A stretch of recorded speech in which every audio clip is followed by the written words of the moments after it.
बदलापूर अत्याचार प्रकरणातील आरोपी अक्षय शिंदेला 26 ऑगस्टपर्यंत पोलीस कोठडी, तर आंदोलनात सहभागी झालेल्या 24 जणांनाही 14 दिवसांची पोलीस कोठडी. तब्बल 300 जणांवर गुन्हे दाखल. बदलापुरातील आंदोलन राजकीय हेतूने प्रेरित, मुख्यमंत्र्यांचा आरोप.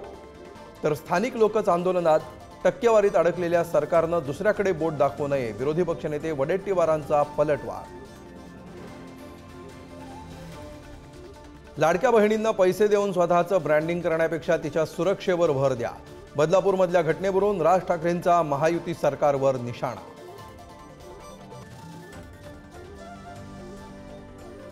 बदलापुरातील घटनेच्या निषेधार्थ मवियाकडून 24 ऑगस्टला महाराष्ट्र बंदची हाक. मित्रपक्षासह बंदमध्ये सहभागी होण्याचा मवियाच्या बैठकीत निर्णय.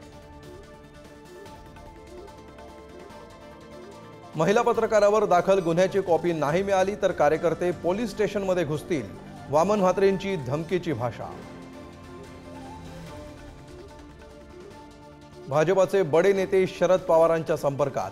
समरजित घाटगे, हर्षवर्धन पाटील शरद पवारांच्या संपर्कात असल्याची माहिती.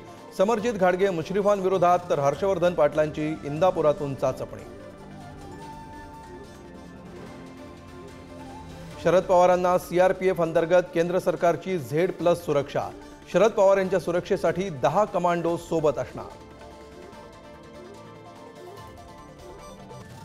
29 ऑगस्टला होणारी बैठक जरांगेंनी ढकलली पुढे. विधानसभेची रणनीती समजू नये म्हणून जरांगेंचा निर्णय, तर इच्छुक उमेदवार मिळाले नसल्यामुळे बैठक पुढे ढकलली, ओबीसी नेत्यांची टीका. पुण्यात सलग दुसऱ्या दिवशी एमपीएससी विद्यार्थ्यांचं आंदोलन. IBPS आणि MPSCची एकाच दिवशी असलेली परीक्षा पुढे ढकलण्याची मागणी. उद्या तोडगा निघण्याची शक्यता.